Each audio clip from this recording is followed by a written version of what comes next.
Hey guys, Jennifer Hines here with Team Limitless. I wanted to take a few minutes and just share probably the biggest question that I get from a lot of other coaches on our team is just how are you building a business, a coaching business as you're working full time with a busy family with young kids. So I just wanted to take a few minutes and share a little bit about how I have created some systems and just working with my team to have processes in place and systems and just what I've done over the past couple of years as I'm growing my business to make it work.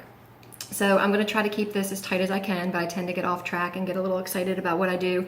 So the biggest thing that I'm going to suggest to you guys is that you need to look at your schedule. So if you work full-time in a hospital or in an office, or even if you work from home, you need to take a look at your weekly calendar. And like for Monday, you need to write down where you've started, like what your day looks like from the beginning of the day to the end of the day, and do that Monday through Sunday so that you can look at that calendar and figure out where your chunks of time are. So depending on what kind of job you're in, you may have bigger pockets of time. If you work part-time, you might have 2 or 3 hours you can dedicate each day, which is fantastic. Or if you work in a hospital, you might not have any time. If you're a nurse or an ER physician or somebody that just doesn't have any time at a high, just any type of like teachers don't have a lot of time during the day when they have students. You might not have any work time that you can dedicate to your business, but so then you'll look at time before and after your work day. So this is kind of across the board. Just look at your day, each day of the week, because each day of the week might be different, and try to figure out where you can squeeze in those pockets of time. I call them kind of the mom pockets, or the busy full-time working mom pockets of time, or busy stay-at-home mom pockets. You still have pockets if you have 2 young kids running around that you're trying to keep track of. You still have pockets that you might be able to work in. So this kind of is across the board, should help everybody. So once I look at that schedule, then I do like my brain dump and my daily to-dos, my weekly to-dos, my monthly to-dos, so I can figure out where I can squeeze in those things weekly. So every Sunday I do my brain dump with my to-dos for that week, and then I plug them into those gaps in my schedule. So, some of those things that I squeeze in are definitely going to be my power hour things. So my power hour is all income producing business building activities, guys. So that's invites, follow-ups, and adding to my network. Those are the things that I have to get done first before I do anything else besides checking in with my challengers and coaches. That I kind of do first thing in the morning. And I set up the expectation for everybody, guys. That's really important, is setting up expectations for your family and also for your challengers and your coaches. When can they expect your time? So my challenge group started today, and or starts the first Monday or the third Monday of every month. And the first thing out of my mouth in my video is, I work full time, so I'll be checking in around the beginning of the morning, maybe around lunchtime, and maybe in the evening. But if you need anything before then, post it in the group and somebody can respond. I also do that with my family. If I have a busy day, I'll tell them I have to be on a call at 8:30, so we need to kind of wrap things up.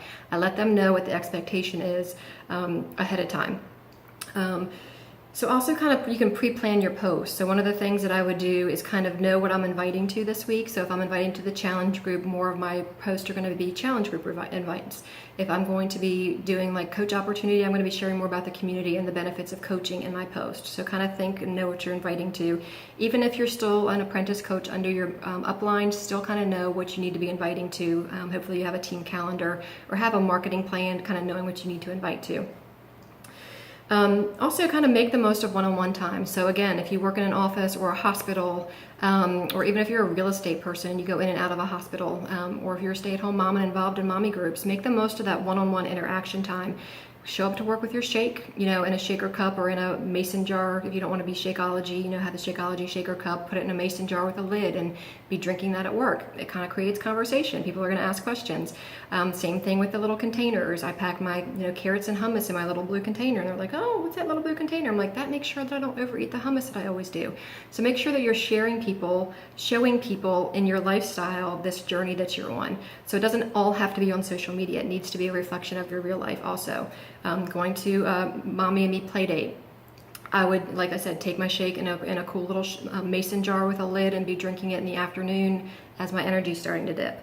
Or, packing my Tostito chips in my yellow container or portioned out in like 12 or whatever the portion is, so that somebody has something to ask me about. Also make the most of your commute time, your bathroom breaks, your lunch breaks, just those little pockets of time. So like my commute, when I was doing a commute, I would listen to my personal development, I would replay calls, I would be voice messaging my coaches, my challengers, follow-ups. If I had to get up to go to the bathroom, I would take the long way around the office and be voice memoing people or responding to texts. I always try to take my lunch break, even though I was at a pretty high leadership position. I would make myself take at least 30 minutes so I could plug in with my challengers and get a few things done off of my to-do list for my business. So, and then I use the weekend to catch up, guys. So whatever weekly goals I set, like if I set a goal to do 100 invites and it's Saturday and I've only gotten to 75, then I'm going to make sure I get 25 out between Saturday and Sunday. I tend to set weekly goals and monthly goals versus daily goals. I just find that works better for me, because it gives me all week to hit that goal. I never know when I'm going into the office, or when I used to have to go into the office, what I was going to run into. So it always took the stress off of me to know that I had 7 days to meet that goal versus daily. So that kind of took the pressure off of me. Also, have systems, templates, and scripts in place. So our team has a lot of systems. We have a training website. We have a lot of training systems. I use what are called canned responses or snippets in my Gmail, so that those responses that I get commonly from people, I can just quickly kind of send them a little blurb. Like if I get a cost objection about something, I will simply send them a quick little blurb about my typical response. I don't have to rethink it and retype it out. It's just there for me to copy and paste. I also use the notes in my phone, guys. So like the notes section, the little sticky notes, quick replies back and forth that I constantly have to do, I'll have on a sticky note. So that's kind of systems, templates, and scripts. Also, just kind of knowing your non-negotiables. So as a coach, your non-negotiables are your vital behaviors. So you need to be walking the walk that you're talking the talk about. So you need to be doing your workouts, drinking your shake, eating clean, doing personal development, sharing your journey, inviting people to join you on your journey, and recognizing. Those are all non-negotiables that you find out you kind of incorporate in your day. That may mean getting up a little earlier or staying up a little later. It does require sacrifice to do this job, guys. So Beachbody will tell you that they do not want you sacrificing family time, though. There are other ways to make sacrifices. Getting up earlier, staying up later, eliminating TV, saying no to some social engagements, or never, don't say yes to every single invitation that you get. Delegating a few things to your spouse. So, I know I've had to dedicate some bedtime routine to my spouse to get on calls at certain times. So just know what you're willing to sacrifice, but know that to grow this business, it's a very simple business, but it requires heart, hustle, and hard work, and probably some sacrifice in order to get it all in if you do work full-time, or if you're a busy full-time stay-at-home mom and have 2 kids running around. That's even more hard, I think, because you don't have any structured time.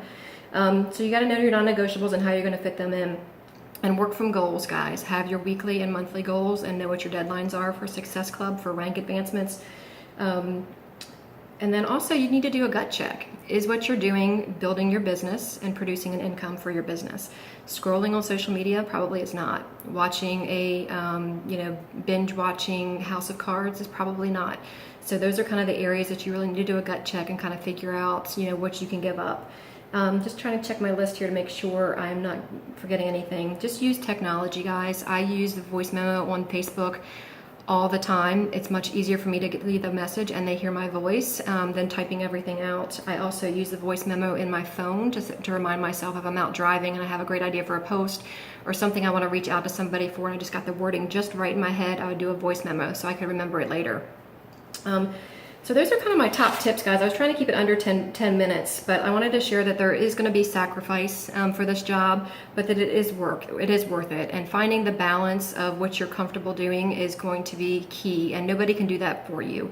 But just know that just with life, as with this business or any kind of business, there's ups and downs. So this week, maybe you're requiring more out of me for my business. If I'm starting my new challenge group and have a coach opportunity going on, I might need to be more engaged in my business and take a step back as far as being able to go to every single kid activity if they've got one every night. But then next week, next week might be easier to get even more family time in. So just know that it may not be consistent and balanced all the time. Just like life, so it's going to be ups and downs. It's kind of called the entrepreneurial roller coaster. But just know that you're striving for balance, but that you're never going to completely have it, because life just isn't like that. So hopefully you found this helpful and found some tips. I kind of wanted to end with my mission, just so I find it fun to, you guys need to kind of have an idea of what your why is, or your vision, or your mission, so that each time when things get hard, or you just kind of wonder why you got into this or why you're working so hard, you kind of just need to have that to fall back on. So my mission is that I'm empowering busy women to be the best version of themselves by creating a community that embraces a healthy lifestyle, balance and self-care, and helping them lead a life of limitless possibilities. My team is Team Limitless, and my challenge group is Limitless Possibilities, so I just love that. And every day I wake up and read that, and it kind of reinvigorates me to get out there and get started and work hard. So if you guys have any questions, please let me know, but I just wanted to share how I work full-time as a physical therapist and am building a successful coaching career. Thanks.